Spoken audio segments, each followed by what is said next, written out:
Okay, I think we'll start because I can see that most people are here. So welcome to this, and this is a look at just how much the coronavirus pandemic has really changed the attitudes and behaviours of people, based on the Ipsos Global Trends survey that we originally launched back in February. That COVID-19 did actually sink into the report. It was there, but it was only mentioned briefly. And clearly, since February, when we launched this major report, a lot has changed.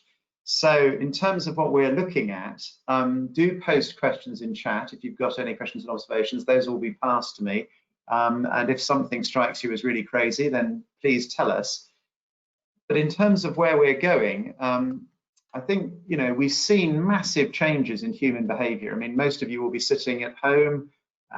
Many of us have shut our offices. We did a survey recently for the Confederation of British Industry, and British business as a whole is planning to reduce its office space by about 20%, which on its own is pretty phenomenal. So we can see, of course, massive changes in behavior. The growth in e-commerce forced on us by the pandemic, more growth in many markets than in the previous 6 years, was achieved in just 6 months. But the question is, are people really changing?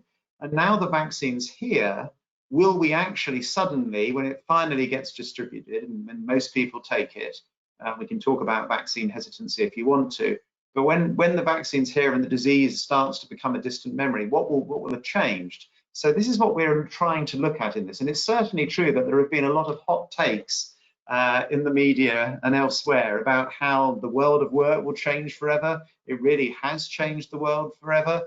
We need a revolution for a born-again world. COVID-19 has changed everything. How we exercise is different now. The pandemic changed everything. Coronavirus, the pandemic has changed our perception of time. I'm still trying to work that one out. The pandemic will change everything. America 2.0, it will change staff development forever. It's changed youth activism. So you name it, you can read about how the pandemic will change everything, but we are a bit less convinced of that. One of the things that we did over the summer, and some of you who are regular Ipsos MORI watchers will have seen this before, is look at how in Britain, the country I know best, values had or hadn't changed from the last century. So we went back to 1999, and obviously we could see that access to the internet has massively shot up over the last 20 years. But you're comparing a society before the war on terror, before Facebook, before Spotify, before WhatsApp, before the global financial crisis and the rise in inequality, or certainly the freeze in real wages in many countries that was the longest on record, or since, in Britain's case, since the Napoleonic Wars. And yet, over that period, the proportion of people who wanted to slow down the pace of their life, despite all of that technology and the arrival of the iPhone, that hadn't changed. The proportion who felt that technical progress was just destroying our lives, that hadn't changed. And even being a big boss, would that make you happy? That hadn't changed. So we need to be careful, I think, about assuming that, really some of the changes we've seen in e-commerce, in retail, etc., the changes in our use of offices, are symptomatic of a bigger change in society. When we look at change, of course, there are all the known knowns, the things that fundamentally drive it, that affect us all over the world and are changing our societies. And again, many of these aren't necessarily completely upended by the virus. We know there will be more Nigerians than Americans in a few years, however many Americans ultimately are killed by the virus. We know that Europe will be the oldest continent on Earth, and for the marketeers on this call, we really need to try and sell more to the over 50s. Speaking as an over 50 myself, there will be, if the over 50s of Europe were a sovereign nation, they would be the 3rd richest country on Earth, and yet we still think it's all about youth. Growing inequality and opportunity was something we identified before the pandemic hit, of course. It's one of the major challenges in Western societies, and indeed, but even more dramatically in some cases in Latin America and parts of Asia. And that really, that was there before, but has been exacerbated by the virus. People with money and secure jobs, able to work at home, like many people on this call, will have often saved money during 2020. But in contrast, those who've lost jobs or who saw their sector particularly affected have been spending their savings. So we've seen massive differences in terms of who gets exposed to the virus and dies. And these trends are not necessarily going to go away. Geopolitical tensions, even with Donald Trump almost certainly having lost the American election, even if he doesn't think so himself. We've just done a poll that shows that 79% of Americans believe he has lost, including most Republican, but not all, but most Republican voters. But certainly relations between America and China are not going to improve massively, even with Joe Biden there. Relations between Russia and Europe are not necessarily going to improve massively under any new presidency. So those geopolitical tensions, a very different world from the 1990s, are going to persist.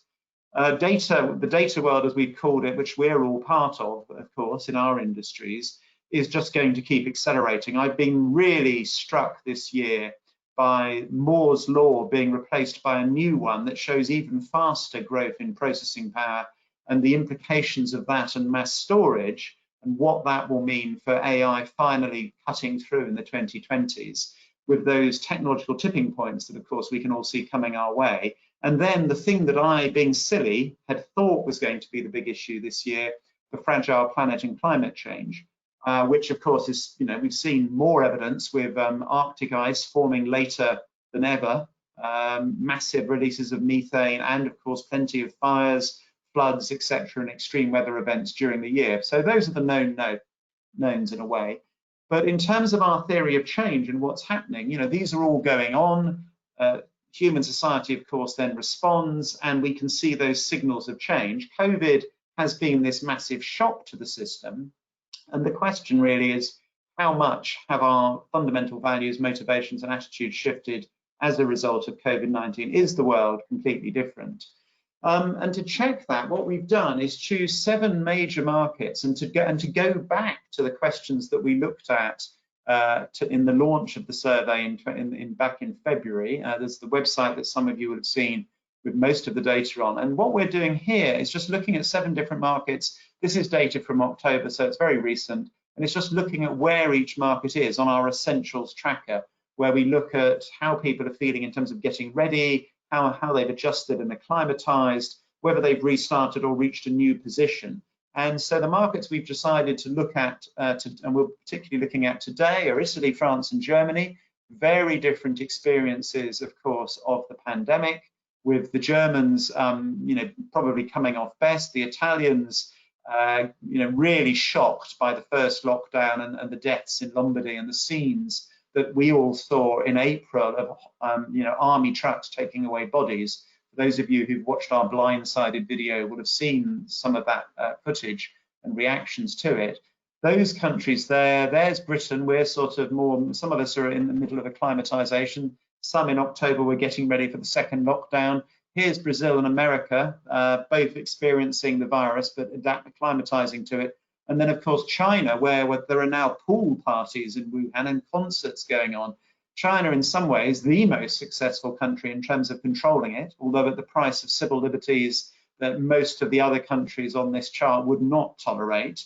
But nevertheless, one has to say that China has been incredibly successful. And so there they have the highest proportion of people saying that they're doing most of the things they did pre-COVID. But what we've seen, of course, is still, even in China, very big changes in values because of some of the events in this year.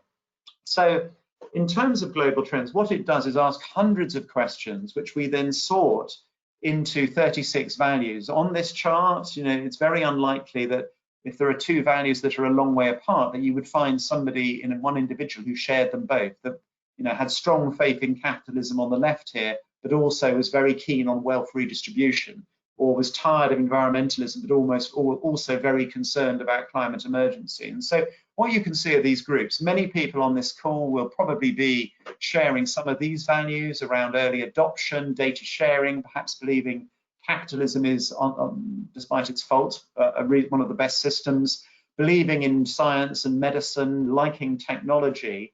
Over here, and this I think is one of the challenges in many societies, is that a completely different set of values, very worried about the future, feeling overwhelmed, left behind, up for a populist revolution against the elites, worried about data, nostalgic for the past.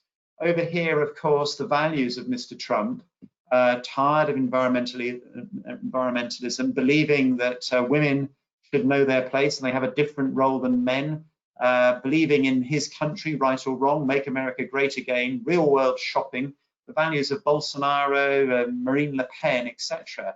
And you know, and in America, a record number of Republicans turned out and voted for Donald Trump. Those people haven't gone away. Things haven't particularly shifted. And that's one of the things that we'll come to in the survey. Those divisions that you can see here are still real. And although Joe Biden has won in America, and although in the work that we do globally, tracking populism every year, we've seen a small global movement back from it, the loss of the future, I think, is one of the most striking things in my career that our societies are faced with, and it's why so many people are so angry. And the reason for that is that in Western societies, most people believe that the next generation should always be richer than the current one. And yet today we have in Britain, where I'm sitting now, 45% of us expect our children to be poorer than us. And that makes us angry and wanting to blame somebody. And then finally on this chart, the other group of people are those with very radical values, believing in beyond binary, which is a cluster of things around very strong belief in trans rights, very strong belief in gender equality and LGBTQI rights. And interestingly, they're quite a long way. If you're very strong on trans rights, you're quite a long way away from everything else, except climate emergency. In the middle are these things around consumption, conscious eating, provenance, individualism, discerning consumption. And again, those are in some ways more mainstream values, right at the center of the chart. And those again, we'll see how they're changing. So those are the values, 36 of them that we identified through endless iterations of analysis on the survey.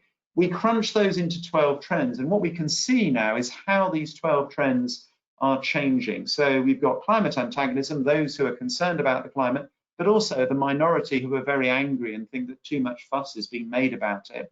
Conscientious health, being concerned about what you eat and your health. We'll see how that changes.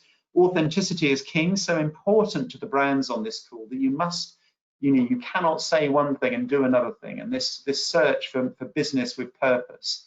Data dilemmas and the tech dimensions from my colleagues at Google on the call, this sort of both rising data apathy that we saw over the last decade, people accepting that they're going to lose privacy, it's almost inevitable, wanting to regulate big tech in the tech dimension. We'll see how that changes.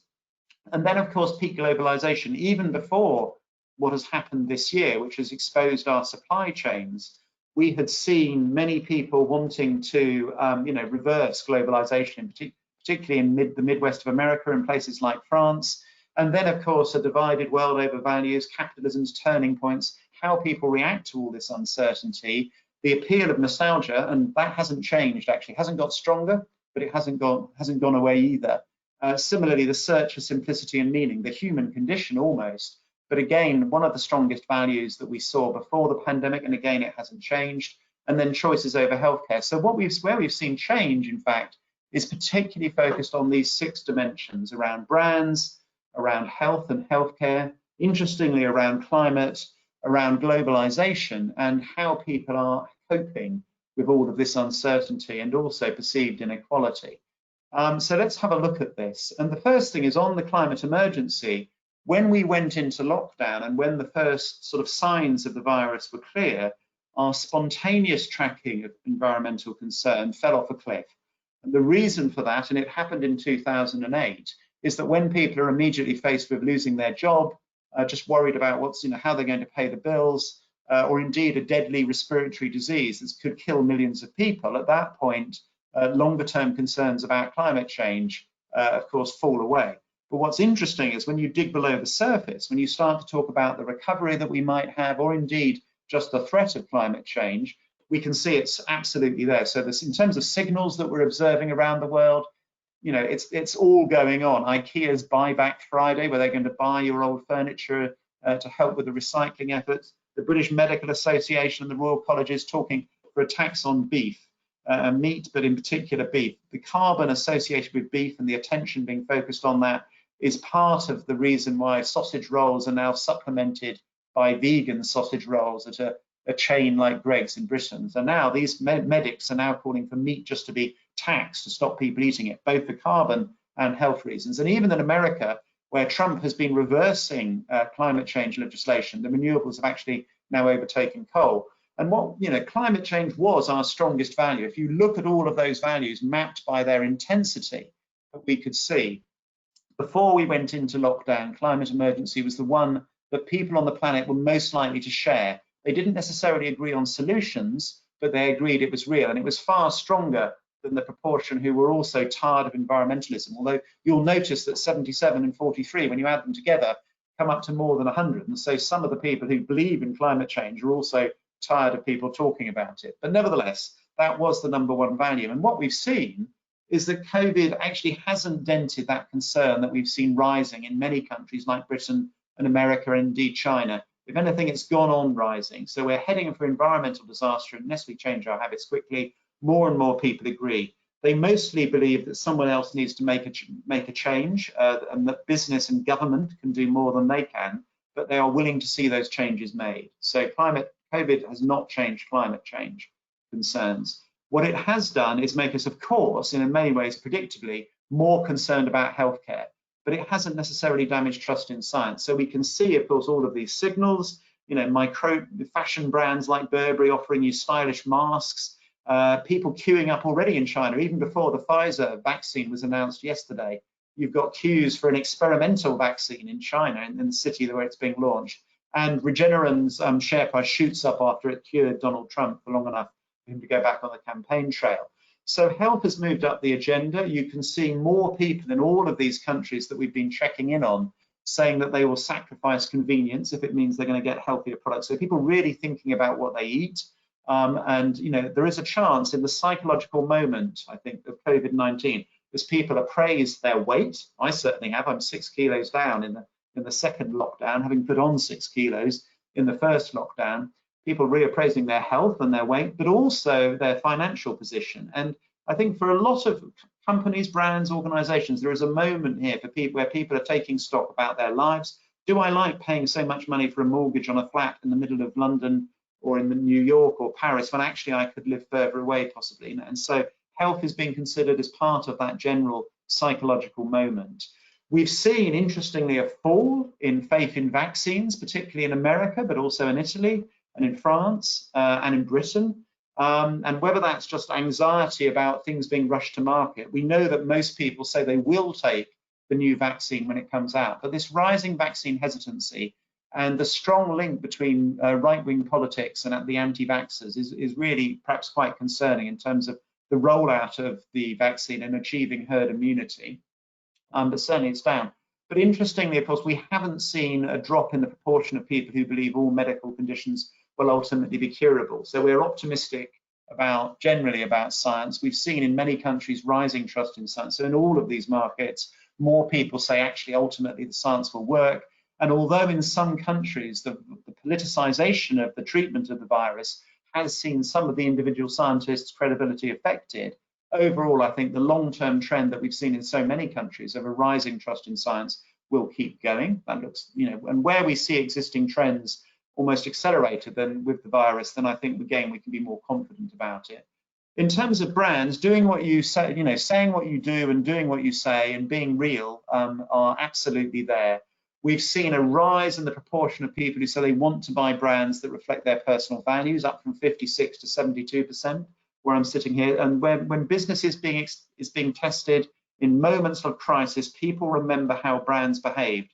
As always, crises like this are generally good for supermarket brands, but it's really interesting. We've got a 6-point rise in the proportion of people who want bosses to speak out on social and political issues. Not all bosses themselves want to do that or put themselves in the line of fire, but certainly the public seems to want people to do that. And generally, you're seeing people saying that they want to spend more for a brand that has an image that appeals to them. And again, in nearly all these markets, that figure's gone up. So people are thinking about brands as they come out of this, but they're also interested in brands being true to purpose, and particularly brands that align emotionally with consumers. We've also seen unprecedented shifts in consumer drivers of purchase during lockdown. And I think this is really interesting. So whether you're looking at snacking or OTC, whether you're looking at drinks or infant formula milk, or indeed financial services, very different categories.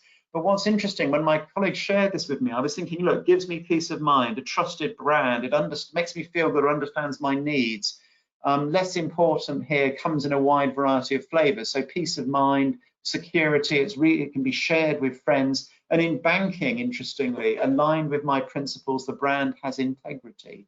So you can see these words of trust making me feel good. You know, there's something here around comfort, security, doing the right thing that seem to be standing out. And these shifts, my colleagues who have been looking at these things for a very long time tell me that we've seen in a single year in these categories are stronger than we've ever seen before. So, you know, interesting to see this, some of the things that we're seeing in global trends reinforced in other studies.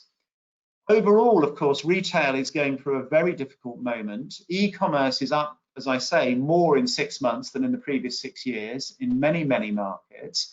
We have seen the rate of closures of physical retailing doubling, and the lockdown isn't helping. But we've also seen, interestingly, in the study, because we forced so many people into online shopping for the first time in many markets with the closure of the physical economy, we've actually got more people saying they find shopping online more difficult. And so France, Germany, particularly Italy, not so much in China, but China is, you know, compared to many of these older Western markets, a fully digital economy in comparison. But they're actually saying that, you know, these new adopters often finding it more difficult. I don't think that means that they're going to row back massively, although we did see a small fall in e-commerce once lockdown stopped, because people then had the choice about going back to physical retail again. But it's true that when you look at Gen Z, it isn't just older people, actually. We've got Gen Zs in France and Germany as well, and Britain, all more likely to say that actually during lockdown, they found it more difficult to get what they wanted online than in traditional shops. So, you know, there is certainly something. There is, you know, physical retail is down but not out. What we are seeing, however, is a rebalancing of global and local. And I think this is particularly challenging for businesses that are global and that are thinking particularly about markets like China. So the first thing is this rise in national pride. Only America saw national pride go backwards. And this, of course, is during a very long and pretty unpleasant presidential campaign. We took this poll just before the American election. So people not feeling particularly proud in America, but in China, in Brazil, in Italy, in Germany, people are more likely to say that they're really proud of their country, often tied to how the pandemic's been dealt with. Britain, a bit more so-so. And other work that we've done in terms of rating of political leaders during the pandemic has shown a similar sort of ranking, actually, with Germany at the top and America at the bottom. Angela Merkel has ratings as a leader that most people, even Nicola Sturgeon in Scotland, would give their right eye for. 79% satisfied. You know, find me a politician apart from Jacinda Ardern, both women, interestingly, in New Zealand, who gets ratings like that. But overall, national pride seems to have gone up. And interestingly, we haven't seen a reversal on globalization. We've seen a long-term trend actually in more people saying, despite everything, that globalization is good for their country. And so, despite nationalism and Make America Great Again, overall, we can see it's really only the French who really don't like globalization, but they've never been keen on it. 8 years ago, we had only 24% in France saying that globalization was good for them. But for everybody else, it's sort of gradually drifting up. Britain up from 41% to 54% over this period. And the pandemic doesn't seem to have made us suddenly say, no, we've got to build autarky. In other words, where each country is a sort of ring-fenced system. Having said that, so globalization continues in many ways, but people are a bit more likely to say that they want to buy locally made products, particularly products made in their country rather than products from abroad. British at one end, but 86% in China, and that's gone up 15 points, quite marked. And I think some of this is resilience, some of this is national pride, some of this is trade wars, some of this is a retreat to sort of known and familiar products, some of it is trying to, you know, perhaps worrying about supply chains. But overall, it's a fairly clear trend. So how you relocalize, or if only in your branding, is important. And thinking that global brands are better than local ones, you can see in China a big fall, down 50 to 34 in terms of that proportion. That's where the fall has been most marked. Brazilians seem to be even more likely to say that global brands make better products than ones that are just local country. But Italy a bit more likely to go to disagree that global brands are better. Everywhere else it's a minority anyway. But that big shift in China will be worth watching as we go forward in terms of that shift in national pride and China, China ahead of everything else. The other thing that we've seen is wanderlust going up. I would like to experience living in different parts of the world. The proportion of people who agree with that has gone up virtually everywhere. And whether that's just a reaction to lockdown, we'll see. But if 8% more of the Chinese population, when air travel starts to resume, and it may be as soon as next year, maybe, I see that Ryanair are now predicting that their numbers will be back to 2019 levels as early as next year. Now the vaccine's available. That might just be PR fluff, but certainly, there is that desire to travel. So if all the Chinese are going to get on an aircraft and start moving again, then we are going to see a very rapid return in some ways to normal. We may not, business travel may take much longer to recover, but certainly consumers look like that there is pent-up demand in lockdown, and we can see that everywhere. Even the Germans, a big rise in Germany and interest in moving around. So overall, I think what it's reminding us is that big picture values are really slow to change. In terms of what it means for next year, on the near term, I'm not going to try and make predictions for the rest of the 2020s at this moment. I think there are huge choices around government stimulus. Governments are going to be able, one of the trends that we've already seen is big government. Governments are spending money now at the level that they normally only spend in world wars. And with interest rates so low, they can continue doing that for some time. Both Joe Biden, the Green Party, Boris Johnson, you name it, all talk about building back better, often with a stress on green infrastructure. Often also the rhetoric around green infrastructure, green energy, digital infrastructure, the rhetoric often doesn't match what the actual spending plans are. But certainly one could see, business governments trying to reflate using the need to do something about achieving net zero on carbon as one of the acts. And we will certainly see government spending and healthcare spending at levels that were well ahead of the pre-pandemic level for some time to come. But clearly it hasn't changed everything. We've got these massive behavioural shifts that we've gone through, but not attitudinal ones. If the vaccine is very quickly available early next year, lots of businesses will try and pivot back to how they were before. Whether consumers will want to go with them, I think, and workers want to go with them is another matter. I think a lot of people don't want to go back to 5 days in an office. We can see that, most people in surveys that we've done of business are predicting a blended office and home environment in future. What we can see is, I think, a continued importance of the role of brands, but perhaps more expectations of them to provide comfort, security, and familiarity during the pandemic.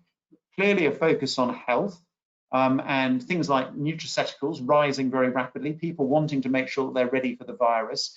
This need, particularly when incomes are going to be squeezed in many cases, even if the economies recover, that need for comfort and security and familiarity looks to be strong. How we provide resilience matters, and clearly there is a real interest in localism. Things that sort of provenance was always there, but it seems to have been strengthened by the virus. What isn't changing, as far as we can see at the moment, certainly environmental concern. All of those measures that government will have to take to drive us towards net zero and to achieve the targets are, looks to be there, and consumers are willing to be led. They won't necessarily pay more, but they are willing to be led. Interestingly, attitudes of technology, despite our absolute dependence now on things like MS Teams, Zoom, etc., we haven't become more negative about a big tech. If anything, we're exactly where we were. We still want it regulated. We haven't become more concerned about data privacy, despite spending 8 to 9 hours a day staring at a small screen with even more of our lives taking place online. Data apathy, if anything, has actually gone on rising, this acceptance, and by that I mean the trend that we identified of rising acceptance of just the loss of privacy. And then finally, the other thing that hasn't changed, and which is why our politics is going to carry on being difficult during the 2020s, and I think we just don't know what's going to happen, is ideological divides. Those, between conserving particularly over culture, And moving forward, we've seen over Black Lives Matter and debates about inequality both inside businesses and in society during 2020. I think they've been sharpened by experiences in COVID-19. A lot of people not willing to put up with the way things were before. And so those ideological divides are still there. The American election shows that Trump, people aren't voting for Donald Trump because they think he's a lovely, decent man who's going to bring people together. They're voting for Donald Trump because he seems to hate the same people they do. And they feel left behind and left out, and nobody was listening to them. Those divides, I'm afraid, are still there. How they play out in our politics, of course, is not clear. It took about 4 or 5 years after the 2008 crash for the wave of populism that we're still seeing the aftermath of to sweep across the world. And if there are going to be very severe economic impacts from the pandemic, and indeed the digital acceleration with winners and losers, that will mean the 2020s will continue to be really interesting. But as I'd say, we're less than a year into this. If we were talking last November, we wouldn't be talking about half this stuff. We know that the most adaptive businesses, those people, all of you on this call, will be the ones that do best out of it. But we will keep looking. But I think it's reassuring in one way that the world hasn't completely changed, but there are certainly things that we can measure and see, and we're here to help. So if you want to ask any questions, I think post them in chat. My colleagues will whiz them through to me, and otherwise you can go and have your lunch. So someone's asked what interpretation can be made using the conceptual framework of global trends regarding social outbreaks in different countries, as in the case of Chile, and that's a good question. One of the things that both Global Trends shows and Ipsos's other work on social values is that actually the most, which is certainly a trend in human society, is that actually the countries that are most interested in populism are actually in places like Latin America. Britain and America, despite its divides, is actually less interested in populism than many of the Latin American countries like Colombia, Peru, Chile, where we've seen massive demonstrations over the last year or so. And a lot of that is because, again, people not seeing the growth that they were hoping for, and being worried about inequality. So that, I think, is a huge issue. Somebody's asking, for those of us working in climate change policy, what do you see as being the most important changes? Seems co-benefits and infrastructure changes still most relevant. I would agree with that. And I think the need to, people have given latent, and there are so many examples of it. There is latent permission for government to do something on climate change. Things like the plastic bag tax in Britain, where basically, it was done, there wasn't a referendum, it was just introduced. Even in London, those of you who've heard me speak about this, I'm in London today, a city with a congestion charge. And the reason it has a congestion charge is simply that there wasn't a referendum. Government just did it. Ken Livingstone did it without asking people. It was unpopular, but because it worked, public transport was improved first. It was then introduced. Ken Livingstone got re-elected with 55% of the vote in London at his next mayoral election. In contrast, Manchester and Stockholm do not have a congestion charge. And the reason is they asked people and had a referendum. So there is a lot of latent permission. Business is just expected to do the right thing. What are the most significant changes in behavior and in terms of attitudes? Okay. Do we know about how the growth in e-commerce affects different sectors differently? Gen Z surveys show trans rights are a huge generational issue for them. What are the implications for generational conflict over gender identity? Gosh, plenty of questions. Right. I think, obviously, the most significant changes, ways in which attitudes haven't changed, is that, ultimately people want the same things. They want economic growth, they want opportunity, generally liberal values, and the world goes on becoming more liberal despite its conflicts. And some of those conflicts are because the world's becoming more liberal. I mean, we talk about generational change, and one of the things that we've noticed is this big divide, and I've noticed it in my own business. I'm 55. I've stayed in the business for 33 years, so I could make it the sort of company I wanted it to be when I joined in 1987. But of course, what I think is a right-on type of business, as it would have been when I joined in 87, because it's changed a lot, is not what people in their 20s now expect. And even on things like trans rights, people of my generation, 88% of us say we're completely straight. The figure for Gen Z is only 66%. So there are some big big differences over things like trans rights, and those changes I think are just going to keep coming at us.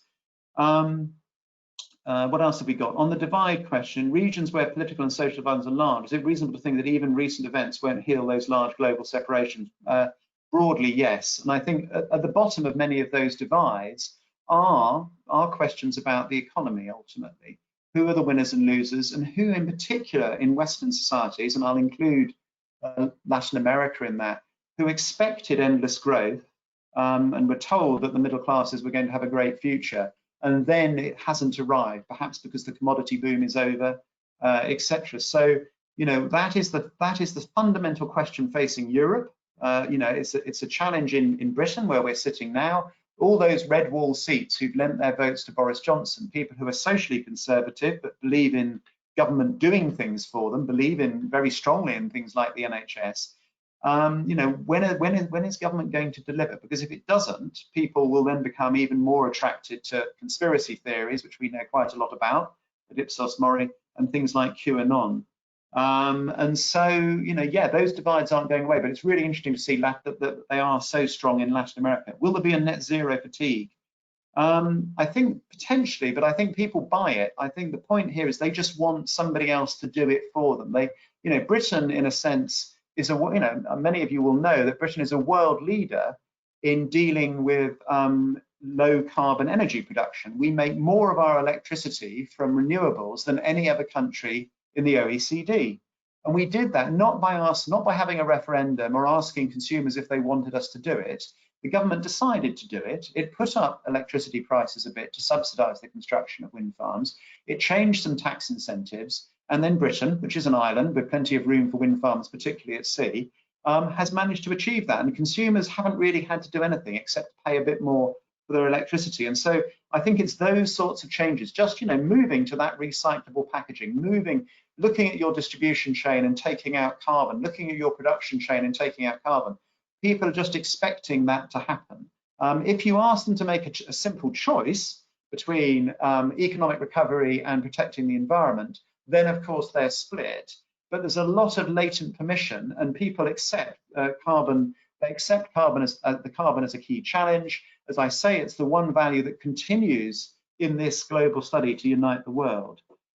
On trust, have you seen a general increase in trust in business? Yes, we have actually. In the places where we've checked it, we saw a surge in trust in government in the first half of the year as people looked for authority to do things. But actually, we have seen a rise in trust in business during 2020. We may go back to before, but people have been delighted to see business stepping up, you know, keeping food on the table, keeping supply chains going. They're enormously grateful. They can see business trying to do the right thing. On mental health, we of course have been tracking people's experiences during lockdown with our colleagues at King's College London and others. We know that the working women on this call who've got children, who've had to look after children at home, will be the people who've mostly experienced problems with mental health. And we don't know what the longer term consequences of this are. We have a generation of children across the world who've missed out on a year's education, and that's been uneven in its impacts, with the burden falling most on poorer kids across the world. Those impacts will be present in terms of outcomes afterwards for a long time. And yeah, mental health, there is a mental health crisis. We're also more willing to talk about it, but it's certainly there. Am I aware of any other large surveys on similar topics that have come up with different responses and trends? No, not really, because I'd have probably told you about them if I have. And I think we need to keep looking, and it's always good to triangulate things. You know, as many of you know, one of the key mottos at Ipsos MORI is that if something is interesting, it's usually wrong. So we need to remember that. Other key questions: net zero fatigue, we've done. Impact of disinformation on perceptions, particularly relating to vaccine acceptance. We've looked at that specifically, and we found that 13% of the population believe that COVID-19 is simply a plot to vaccinate everybody. So it's only a minority, but certainly we found that heavy social media users are much more likely to buy into conspiracy theories and listen to disinformation. But on the other hand, a positive message for the tech companies on here, I don't know if Facebook's on the call, is that actually during the course of 2020, what we've seen is a fall in the proportion of people who say they've been exposed to disinformation. So at the start of the pandemic, about 47% of people in Britain said they'd seen fake news about the pandemic. Since then, that's fallen, and it's still about 22%, but it has roughly halved. And some of that is people like Facebook and Twitter taking action, whether it's just to put notices on Donald Trump's tweets, or whether it's just to remove conspiracy theorist groups entirely that are peddling dangerous theories about the virus. So I think it's interesting that tech, maybe 2020, despite being a year of disinformation, and indeed the head of the World Health Organization saying that disinformation is as dangerous as the virus, interestingly, I think we have got some signs that big tech is doing something about it. Some of you will say it's too little too late, but it is doing something. Any more questions coming through? Let's have a look.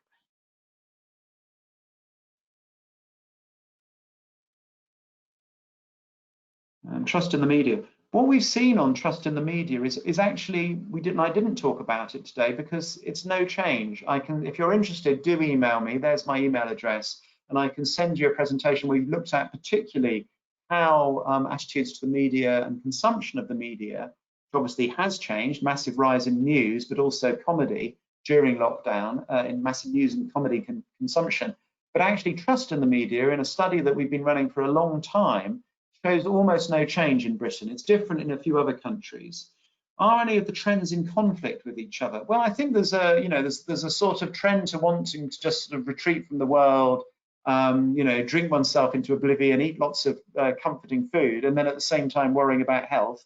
And certainly we saw more people exercising and more people drinking and smoking during the first lockdown. So there are some of those.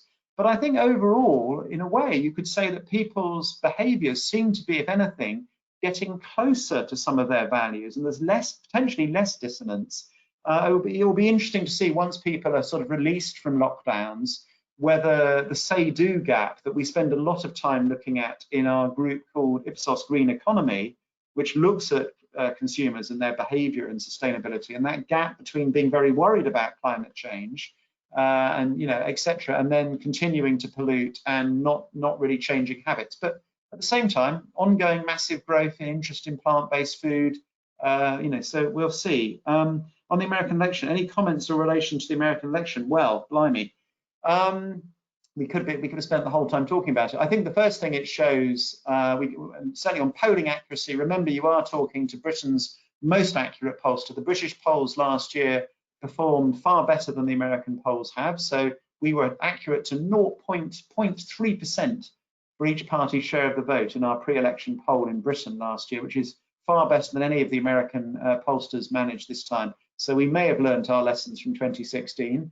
They clearly have some new lessons to learn. But in fairness to America, I think one of the things that was really challenging, has been really challenging about the American election for polling, but is also part of the phenomenon of the election, is the surge in turnout. And that's always really difficult for pollsters to deal with, because if you have people who don't normally vote telling you that they're suddenly going to vote, and this is the challenge we faced in the European referendum in Britain, where we had 51% the night before telling us they were going to vote leave. And when we looked at them, we could see loads of older working class people who didn't ever normally bother voting. And we had to make a judgment call about whether those people this time were exercised enough to get to the ballot box. What's just happened in America is that Donald Trump did brilliantly in mobilizing his base. And, he has very few policies, but of course, what he's doing is just showing, you don't like the world, you don't like these things, COVID, it's all fake news, all these people telling you to do these things, they don't care about you, I'm the person on your side. And it just shows how deeply divided America still is. And Joe Biden may be a normal president, but the country and the pressures that people are under that make Donald Trump so attractive are not going away. And those same pressures are present in many European countries, and indeed across Latin America. And so I think a lot of it, to me at least, has ultimately underneath it all economic challenges. People who are not seeing the growth that they were looking for in their lives, they're not turning out to be better off. Their children's futures don't look to be what they were hoping for. And that leads people to be very frustrated. So our governments have enormous challenges in the 2020s. Western Europe, spends more on social care and health and welfare than pretty much the rest of the world put together. And the question for Western Europe, and the question for bits of America is, can we afford to go on doing that? This is Angela Merkel's question. And so, you know, those are the challenges we face. How do we find, you know, productivity growth? How do we help all those people who, you know, who are living in poverty, but in jobs in America and in Britain before this happened? And, you know, some of those people are attracted to the politics like those of Donald Trump, or indeed the politics of Mr. Bolsonaro, even if populists very often in office turn out not to deliver. Any more for any more? Let's have a look. On the economic impact of generations, on the global segments, which segment has been most hit hardest economically? It is the young. There's some data out yesterday. And so although people my age, 55, will find it harder to get a job if we lose our job during the crisis, the people who will be most affected, as in 2008, will be the young. And we will probably, unfortunately, be able to track the impact of this epidemic on their lives for the, you know, probably for another 20 years. We could see the size of the recession that we're potentially seeing in some countries and some sectors and some markets will mean that those who've been particularly affected by it, it will actually have a knock-on effect on their earnings potential for potentially decades. And you could see people who were unemployed for a year in the 1980s in cohort studies, that is actually visible in their earnings even when they're in their 40s in some cases. So it is the young, and let's hope that the vaccine arrives quickly and we can actually take the crisis and use the positive bits, the bits about less commuting for some people, the bits about perhaps less centralized economies and more distributed economies, the bits about less pollution. Possibly those things might just improve the sum of human happiness. There might be some good to come out of it. I'm going to stop now. Thank you for that. The recording's available, the slides are available. There is much more data behind the slides, so do get in touch if you want any of that. And I hope you found it enjoyable. Please let us know. But thank you, and I'll stop the webinar now.